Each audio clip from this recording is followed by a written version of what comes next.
una producción de Abismo FM, creada para todos aquellos que quieren disfrutar de su tiempo libre escuchando grandes historias.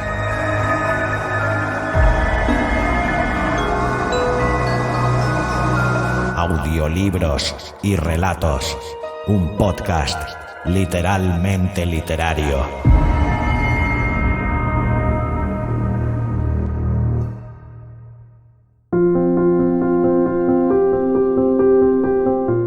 Hola, soy Xavi Villanueva. Bienvenida, bienvenido un día más a Audiolibros y Relatos, tu podcast de literatura de referencia y espero que también tu favorito. Capítulo 242, segundo de esta séptima temporada, en el que vuelve la que quizás sea la sección más querida y esperada por toda la audiencia. Vuelve el mago del suspense, vuelve la sección Alfred Hitchcock presenta.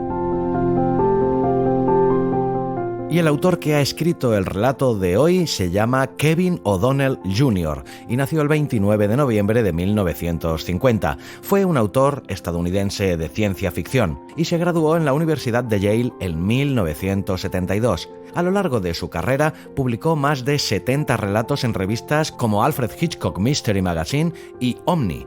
Su novela Oracle ganó el Prix Literary Management Tully en 1987. Además de su trabajo como escritor, O'Donnell fue miembro activo de la Science Fiction Writers of America, donde ocupó varios cargos, incluyendo presidente del comité de los premios Nebula. Falleció a causa de un cáncer de pulmón el 7 de noviembre de 2012. Su legado perdura a través de sus obras y su contribución a la comunidad de escritores de ciencia ficción. Y el relato escogido para hoy lleva por título Tiempo Paralelo, un relato que fue incluido en la antología Las palabras de la víctima de la serie de Alfred Hitchcock, en el cual los protagonistas se encuentran atrapados en una realidad alterna. Este relato combina a la perfección elementos de ciencia ficción y suspense, manteniendo al lector al borde de su asiento hasta el final. Recuerda además que si quieres ayudar a la pervivencia y a la constante mejora en los contenidos de este podcast, tienes a tu disposición la colección Stephen King, la colección La Dimensión Desconocida y la colección Sherlock Holmes. Casi 30 horas de entretenimiento por menos de €1 cada hora. Y en 2 semanas dará inicio la nueva colección de esta séptima temporada, que te puedo adelantar ya que será la colección Maestros del Terror. Gracias como siempre por tu fidelidad, tu constante apoyo y por hacerme tan feliz, haciéndome saber que este podcast te gusta, te acompaña y te sirve de entretenimiento. Te espero aquí la semana que viene con un nuevo relato y un nuevo autor. Hasta entonces, larga vida a la audioliteratura y larga vida a audiolibros y relatos.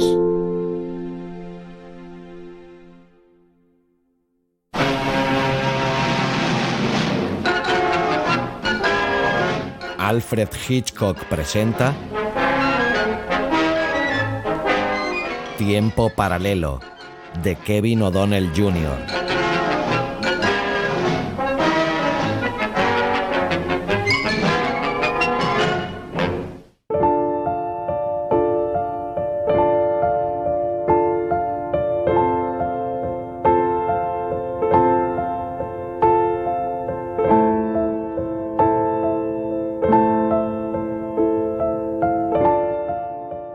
Para ella fue una suerte que él fuera escritor de ciencia ficción, porque era capaz de dejar en suspenso su incredulidad con mayor facilidad que el hombre de la calle. Una mujer con problemas necesita a alguien dispuesto a mostrar una fe inmediata e inquebrantable en ella, a alguien que pase por alto lo increíble que pueda parecer su situación.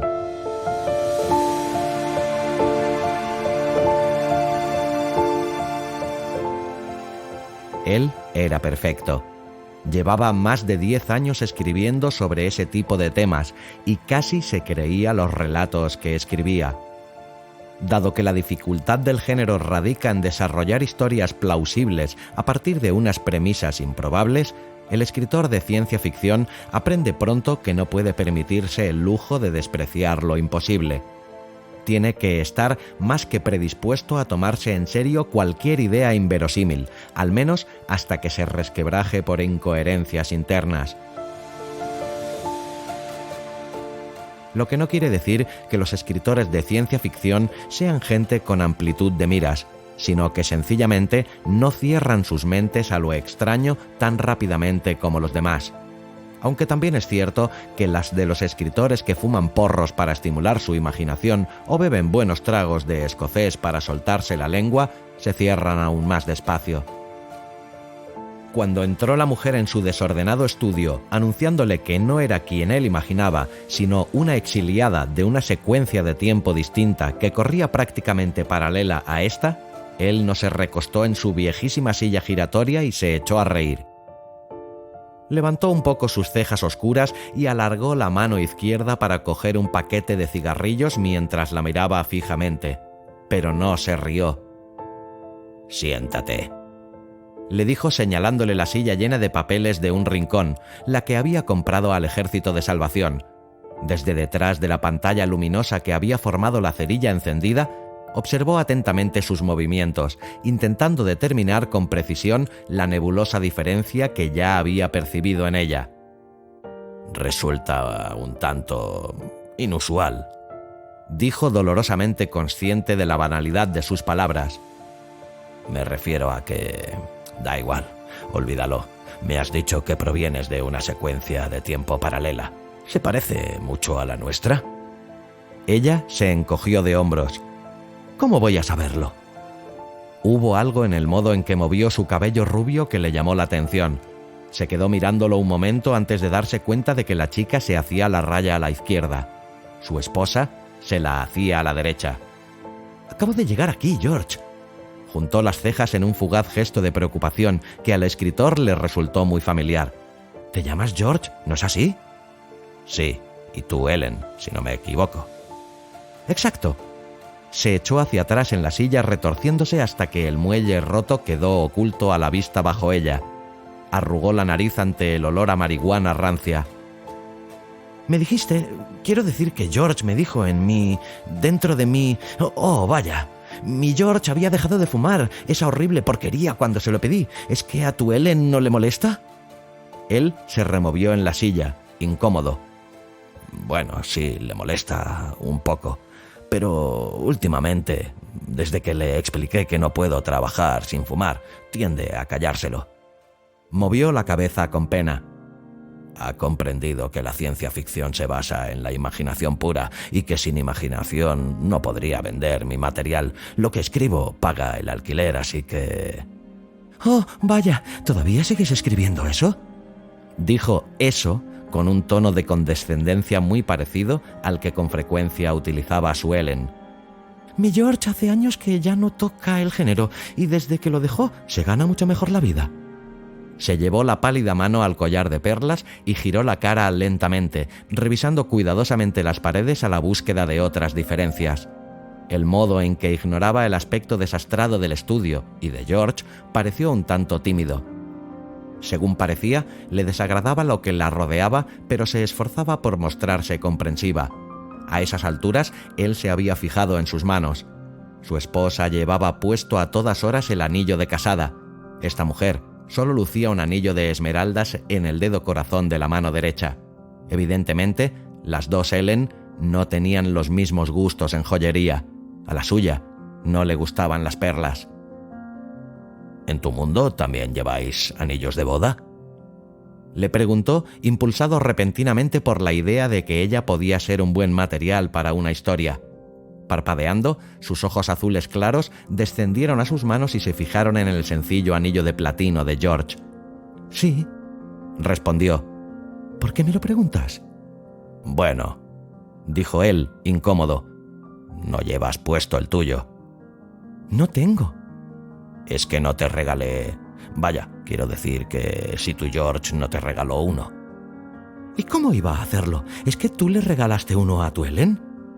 «Por supuesto», respondió él un poco ofendido. Intentó mostrarse digno. «Puede que en estos últimos tiempos no me hayan ido muy bien las cosas, pero he podido arañarlo bastante de aquí y de allí para comprarle un anillo». Ella pareció asombrada. «¿Pero cómo? Espera un momento, ¿estás casado con ella?» «Claro». En el estudio se hizo un silencio incómodo. George dio un margen de tiempo para que pasara la tormenta y se volvieran visibles de nuevo los rincones de la sala. ¿Acaso no estamos...? Vamos, quiero decir, ¿es que George y tú no estáis casados? No.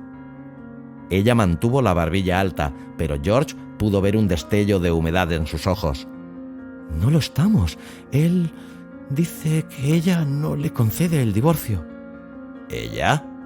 Barbie. El desprecio se hizo evidente en su voz, en sus labios torcidos. Oh. George recordaba vagamente a Barbie, unas cuantas semanas de pasión en el segundo curso de carrera, una pasión que se había enfriado con la misma rapidez con la que caía la noche en los trópicos. Eso era lo más cerca que había estado de casarse con ella. Pero tú y él... Soy su amante, dijo a la defensiva pero con orgullo. ¿Y si...? Le tembló la barbilla. Si puedo volver, llegaré a ser su esposa. ¿Volver? Por alguna razón a George no se le había ocurrido, pero lógicamente ella quería volver. Allí era una extraña, por más que tuviera una réplica, una doble que posiblemente había vivido una vida muy parecida a la suya y que hasta pensaría de un modo muy similar. Observó cómo se levantaba de la silla con el movimiento grácil y fluido que tenía su propia Ellen. La chica le dio la espalda, se acercó a la ventana y miró hacia un pequeño trozo de cielo azul. Al contemplar las curvas de su cintura y sus caderas, encajó otra pieza, otra explicación de por qué le producía aquella sensación de incomodidad. La ropa que llevaba puesta. Su Ellen no tenía ninguna de aquellas prendas. Esta Ellen vestía un jersey azul real, la suya tenía uno del mismo estilo pero azul marino. Esta llevaba pantalones de pana blancos, la suya, beige. Claro, por supuesto.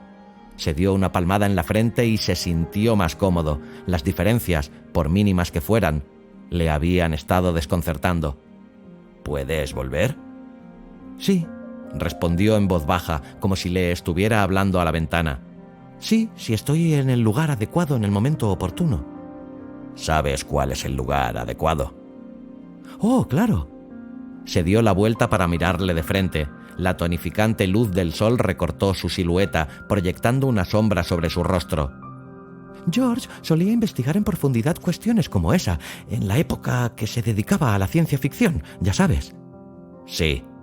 Con un gesto le indicó que prosiguiera su explicación. Encontró muchos lugares en los que había desaparecido gente de mi mundo y otros en los que habían aparecido extraños. Ha dibujado mapas, gráficos y cosas así y cree que... Bueno, tiene la teoría de que en ciertos lugares, cuando se dan las condiciones pertinentes, se abre una puerta. Pero esa puerta solo funciona en un sentido, así que se ha de estar en la correcta. George sacudió la cabeza. Lo siento, pero estoy confundido.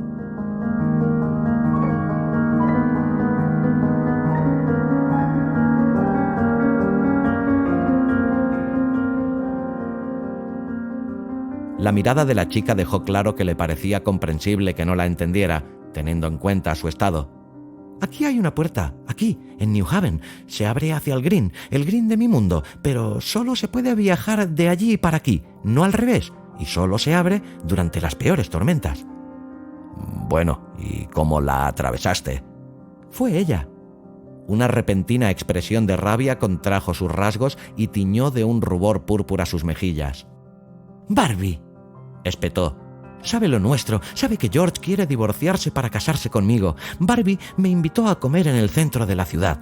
No sospeché nada, así que fui. Lo primero que vi fue que tenía un arma. La empuñaba escondiéndola dentro de su bolso para que nadie pudiera verla, amenazándome. Me hizo ir hasta el centro de Green. Llovía a cántaros, tronaba y restallaban los relámpagos, y no había ningún testigo. El lugar era el adecuado. Solo tuvo que esperar 1 o 2 minutos a que el sol llegara a su cenit. George dice que provoca algo en el campo magnético, no sé exactamente qué. Y lo siguiente que supe fue que me encontraba en vuestro Green, en medio de vuestra tormenta. Se dejó caer de nuevo en su silla, inclinó la cabeza y añadió en tono suplicante. Por favor, ayúdame a volver. Claro. Alentado por la sensación de omnipotencia que le embarga a uno cuando un amigo con problemas recurre a él en busca de ayuda, asintió 3 veces con la cabeza antes de acordarse de preguntar: ¿cómo? Ella pareció insegura por primera vez. Si te pareces en algo a mi George, sé que no te va a hacer ninguna gracia, pero tengo que ir a la península de Yucatán. Allí está la puerta que se abre hacia mi mundo. Buf. Tenía razón, la idea no le hacía ninguna gracia. Aunque su Ellen trabajaba y él escribía día y noche, el dinero seguía siendo un problema. Tras pagar las facturas del dentista no le quedaban en el banco más que un par de cientos de dólares. Ellen había vaciado la cuenta común el día anterior porque su jefe había insistido en que su ropa no era lo bastante elegante para trabajar en su joyería. Así que Yucatán, ¿eh? Me temo que sí. Inclinó la cabeza sumisamente, como un súbdito que esperara la decisión que iba a tomar el rey sobre la petición que acababa de formularle. Pero repentinamente la alzó y alargó la mano. «Mira», dijo con una inesperada alegría. «Mi anillo, te lo doy. A George le costó $400 de nuestro mundo, y eso hace unos años. Me das todo el dinero del que puedas disponer, pero no más de, digamos, 500 y en paz, ¿te parece?» Su perfume, otra de las diferencias que había percibido la parte mecánica de su cerebro que iba confeccionando una lista, se arremolinaba a su alrededor. Mareado por su intensidad, vaciló. «Bueno, solo puedo darte unos $150. ¿Por qué no lo vendes? De ese modo...» Su voz se fue apagando al ver el fuego que había asomado en los ojos de su interlocutora.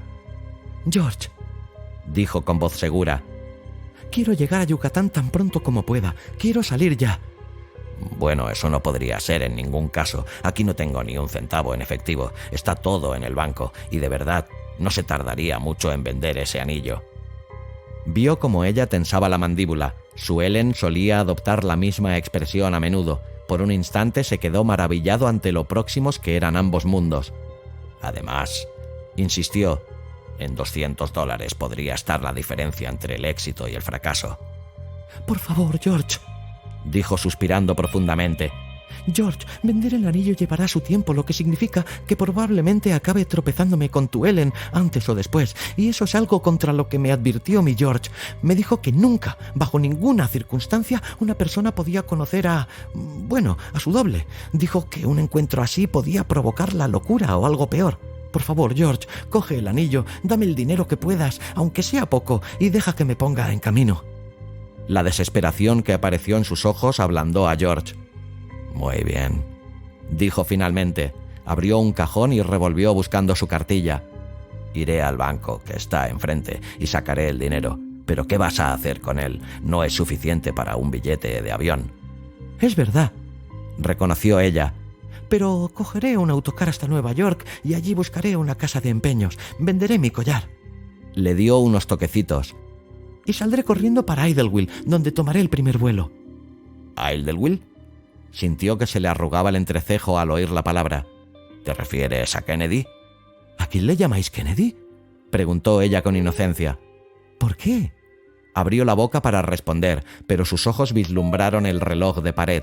Eran las 3 menos cuarto. El banco cerraría en 15 minutos. «Olvídalo», dijo y se encaminó hacia la puerta. «Es una historia muy larga. Vuelvo enseguida».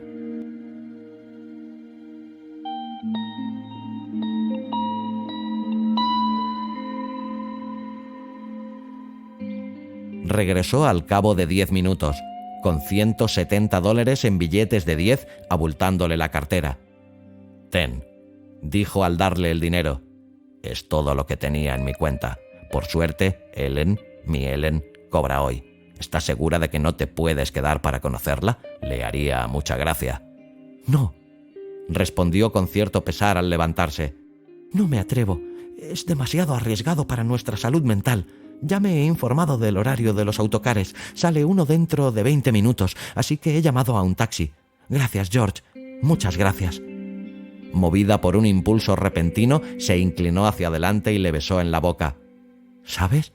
Eres casi tan dulce como mi propio George». El reclamo de un claxon evitó que le besara otra vez. «Es mi taxi. Tras una última mirada agradecida y triste, se dirigió hacia la puerta principal. Al pasar por el comedor, recogió un impermeable que George no había visto jamás. El paraguas cerrado estaba apoyado en la pared. «Esto», dijo George mientras la seguía. «Mira, voy a vender el anillo y si consigo más de...» «Quédatelo, ¿quieres?» Ya había salido y bajaba ruidosamente por las escaleras. «Vaya, gracias, pero si necesitas más, escribe, ¿eh? Házmelo saber y te enviaré lo que pueda». «Gracias a ti, George». Se detuvo a los pies de la escalera y le mandó un último beso. «Cuídate mucho».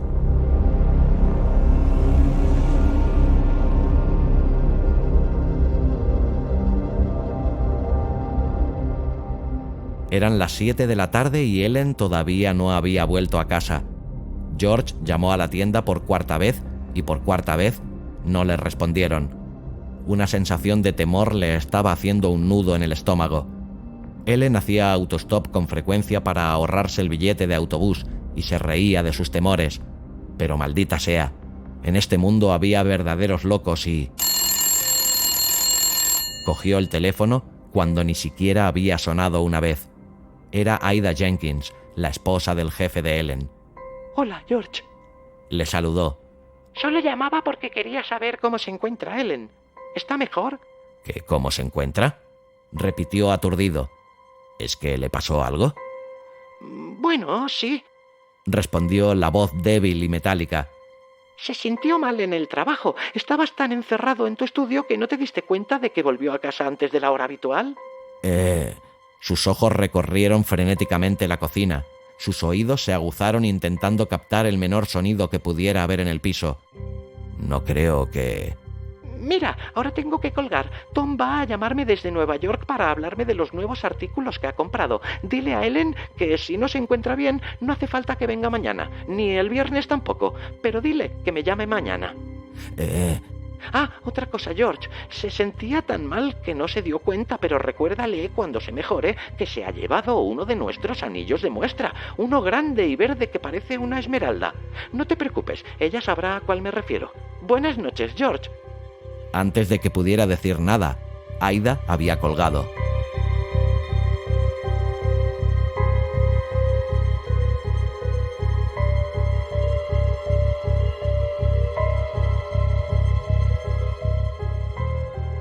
En el correo del día siguiente le llegó una postal. Reconoció la letra, pero le dolía tanto el estómago que apenas si pudo leerla. «George», decía. «Lo siento, pero también necesitaba tu dinero. Empezar de nuevo, incluso con Tom, puede resultar muy caro y como tú dijiste, en un par de cientos de dólares puede estar la diferencia entre el éxito y el fracaso. Será mejor que se lo expliques a Aida. Y George, deberías dejar de escribir ciencia ficción. Puede hacer que a la gente se le ocurran unas ideas muy raras».